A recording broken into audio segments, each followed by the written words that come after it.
Hello and welcome to my channel. Today we're gonna do a little bit, or rather as a little bit something different. So, if something happens once, it's probably a coincidence. If something happens twice, well, it turns heads. If something happens 3, then 4 times, then we see a clear pattern. It's typically pretty normal to go through life and lose connection with people who were once dear to our hearts. It's less common to have every single one of those people become your enemy, somebody who actively avoids you for one reason or the other. It's also telling when every single partner you've ever had breaks up with you. I'm talking about Amberlynn, of course, and her turbulent love story.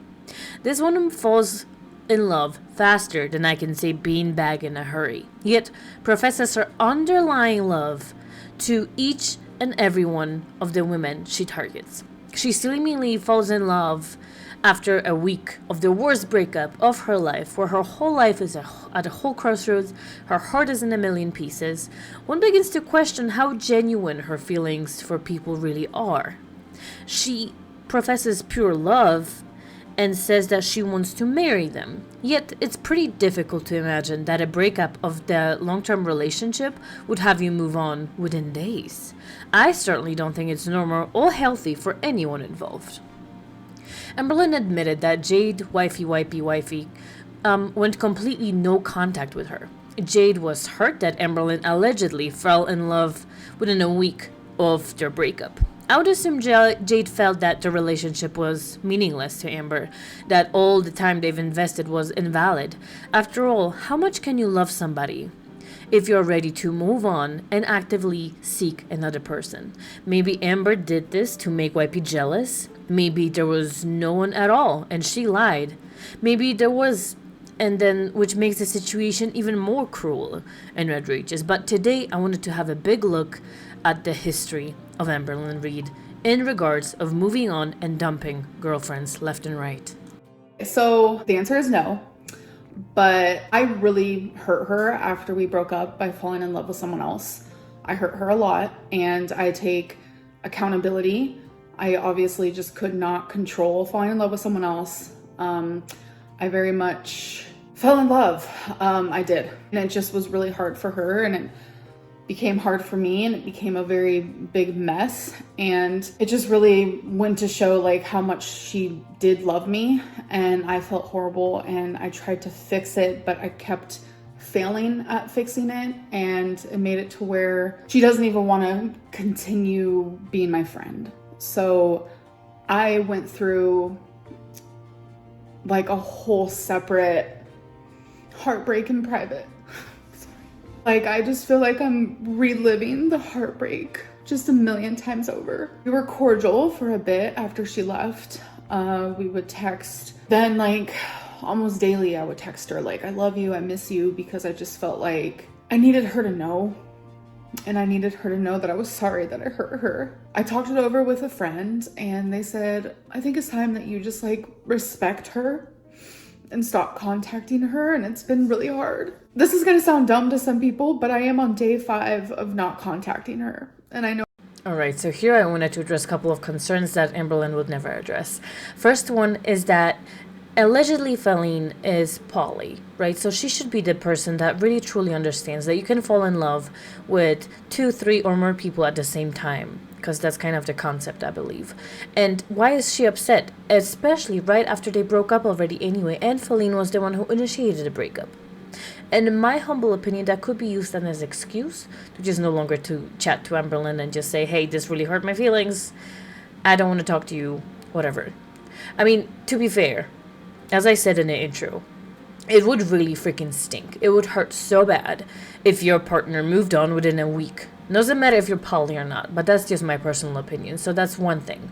The second thing is, that's the more pressing matter in my opinion, is the fact that Feline waited to go completely no contact with Amberlynn as soon as they were separated. When Amberlynn went to her state and Feline went to whatever the heck that she was supposed to go, only then did she go completely no contact. Now, what does that say about Amberlynn in that situation? I don't want to insinuate anything, but I want you guys to ponder about that for a little bit. What does that say about a person if your ex-partner is too afraid to go completely no contact until they are safely far, far away from you? Asking like, how can you move on from Feline when you were so deeply in love with her? And honestly, I don't know how it happened, but I did fall in love with someone else. Feline is very aware. It has been really hard for her, and I don't really want to like share stuff about the situation that's like personal from her end, but it it just happened. It wasn't meant to happen. I am still actively in love with this person. I am not with them though. Again, that's just more like personal things, but I do love them. They're truly, honestly, one of the most amazing people that I've ever known. It's just like hard to talk about it right now. So feelings happen. I don't know how it happened. It literally just happened. And normally that's how falling in love happens. Next thing you know, you're like, oh, hot damn, I'm in love with this person. And so I'm actively in love with two people at once. I've never been the one to experience that before. So it's different. I will say that. It's been. Why do people assume you're still in love with Destiny? Okay, so we're gonna do a little tea spilling here, and Destiny doesn't even know this, so I'm sure you guys will message her. So when I first got with Becky, I was very open about everything that I was feeling, what I've been through. That's just the type of person I am. I'm very transparent, especially if I'm fixing to be in a relationship. I want to say probably upwards to a year and a half after Destiny and I broke up, I was still in love with her. I was able to separate that though from the love that I felt for Becky. I was also in love with Becky. And I know there's like this like thing where people like, you can't be in love with two people at once. You can. Like, have you guys ever heard of sister wives? Like, hi, like, I'm not like into that. That's not me. I'm not like against it either, but you can definitely be in love with more than one person at a time. But why people still think that now, I think it's really just like a drama-filled fun time for them. There is almost no greater joy than catching Amberlynn in a lie. She said she's not the one to fall in love with two people at once, but I remember the clip that I've just showed you. So, mama, girly pop, there's no running away from me. There's no running away from my memories. But as we watch more and more of these clips, as she explains how deeply in love she is with somebody she's met, that she spoke to on Instagram. She did not meet them in person, but she's deeply in love with somebody who's been chatting her up, basically. And just right after the breakup, after the worst breakup of her life, after the breakup that just broke her up completely, that shattered her heart into a million pieces, that's the worst thing that she's ever felt about Feline, the best person that she's ever met. But now, she has this new Instagram person, and now that's the most incredible person that she's ever met. Except I have heard that about every single person that she's just starting dating. Every single person received that same compliment, I feel like. Especially Crystal. I don't remember why and how I'm thinking that, but Crystal especially has been the most incredible person of all time. And I mean, to be fair, Destiny too, and the breakup wine video thing. I remember. But anyway, I feel like she's doing that on purpose to make Feline mad, angry, upset, jealous. That's what this feels like. That feels absolutely fucking juvenile. That's what I think. Left. I had a whole breakdown already about it. A lot of people thought that we weren't really broken up and we were actually moving together, and that's not the case. Things have been very, very, very, very up and down with her. Like, either way, I'm losing a very, very, like, special person to me. Very, very important person to me, and I'm losing them, and it's hard, and I'm trying to, like, just be okay with being alone. This is the first time I've ever had only my name on a lease. First time I've ever moved somewhere, just me. This is the first time. And I know I'm 32, I'm getting a little late start. I mean, I've lived on my own, obviously, but always with partners, but it's just me. And I have to create this space to feel like mine and to feel like home. Right now, I just feel really sad. So, I don't know. Yes, I feel like a mess. This is like a moment where I literally told myself that I was not going to do this. I was not going to do this.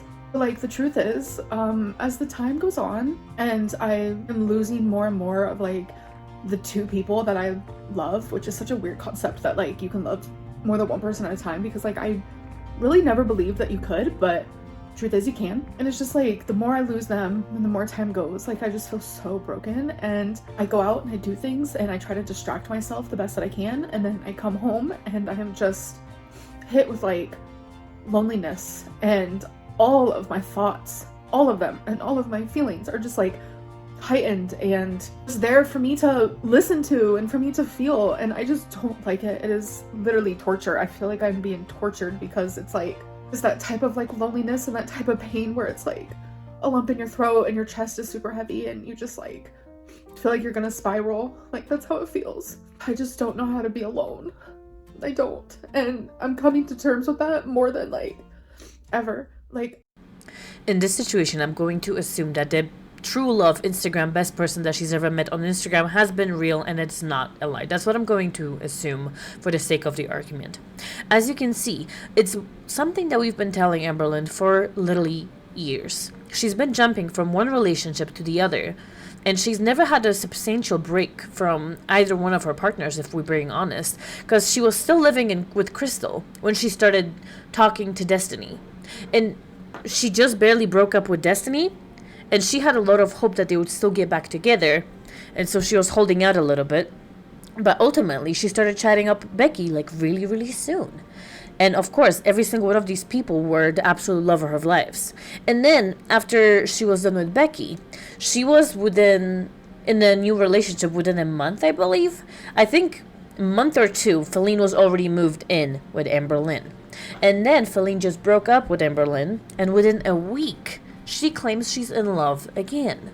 So now that is a toxic pattern. As I was saying in the intro, when something happens twice, 3 times, 4 times, and it repeats, it's clearly a cycle. It's more than just a coincidence at this point. She's doing that on purpose, and we've been telling her for years that this is not really healthy. This is her first chance of being by herself, being independent, truly finding out who she is as a person. And to be honest, looking through her likes and dislike ratios, it's been pretty great, honestly. The era of her being lonely and being independent, being in a new apartment, has been good for her channel. She's got a lot of support, I feel like, but it's obviously not enough for our girl because she's still mad about it. It is what it is. And I just don't believe that she truly was in love with either one of her partners. It just does not add up, in my humble opinion. And just to quickly summarize, I just feel like this breakup has been one of the most toxic ones in the recent history. I'm glad that she's finally single. I hope that something good can come out of this. That's basically what I'm thinking. And I hope you guys enjoyed your video today. I know it's a brand new format, and in case you're still wondering, if you're still here, let me finish off and address the elephant in the room, I guess. So from now onwards, I would like to dedicate this particular channel to reactions only, probably more in a standard format, as long in a like somewhat kind of documentary style, and keep my other channel just for compilations, just for funsies, just for trolling, just for what I do best. But I hope you really enjoyed yourself. Please subscribe. Let me and help me get this channel off the ground. And I hope you guys gonna have a good time. Thank you so much. And say hi to my boy.